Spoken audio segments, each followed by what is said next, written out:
இந்த முட்டுச்சந்து சனிக்கிழமை ஆனால் அது பெரிய தட்டி சந்தாயிரும். ஏன்னா 10,000க்கு மேற்பட்ட தொழிலாளர்கள் வாழுகிற பகுதி.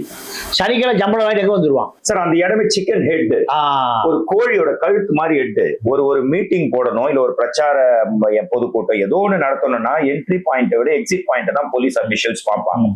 அங்க எக்ஸிட் பாயிண்டே இல்ல. அதனாலதான் ஜெனரேட்டர் மேல எகிரி குதிக்கிறாங்க, மத்தவன் வீட்டு கூரையை அடிச்சு வராங்க. அது பெரிய கொடுமை என்னன்னா, விஜய் கட்சி ஆட்களை மின்சாரத்தை தடை பண்ணுங்க, எங்காலும் கம்பத்தில் ஏறி கரண்ட் அடிச்சு செத்து போயிருவாங்க.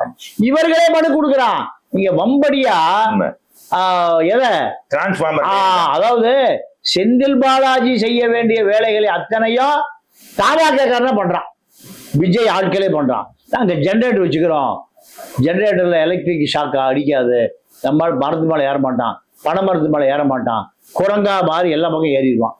இத தாவேக்காவினரே ஈபியை கட் பண்ண சொல்றான். இப்ப என்ன சொல்றாங்க, எவ்வளோ ரகசியம், யார் கட் பண்ணா, உள்ள சதி இருக்கு. ஜெனரேட்டர் வைத்துக் கொள்வதற்கு நீங்க மின்சாரத்துறையே அனுமதிக்குது. யாருக்கு? தாவேக்காவினர், விஜய் கட்சிக்கு. அப்போ இந்த வேலுச்சாமி ஒரு கூட்டம் செயற்கையாகவே நிரப்பப்பட்டது, அழுத்தப்பட்டது. நீங்க ஒரு பெண் குழந்தை சொல்லுது, நான் 8 மணிக்கு விஜயை பார்க்க வந்துட்டேன், நாக்கெல்லாம் வறண்டு போச்சு, தண்ணியே இல்லை, வெற்றியை முழுங்கி கொண்டே இருந்தேன். எப்போ? காலையில் 8:30 இரவு 7:30 வரைக்கும். அப்போ இது யாருடைய தப்பு? போலீஸ் விட்டுருங்க, அரசை விட்டுருங்க, இது யாருடைய தப்பு? ஒரு பெண் குழந்தை சொல்லுது, 8:30 மணிக்கு நான் காலையில் விஜய் என்ன பார்க்க வந்துட்டேன்.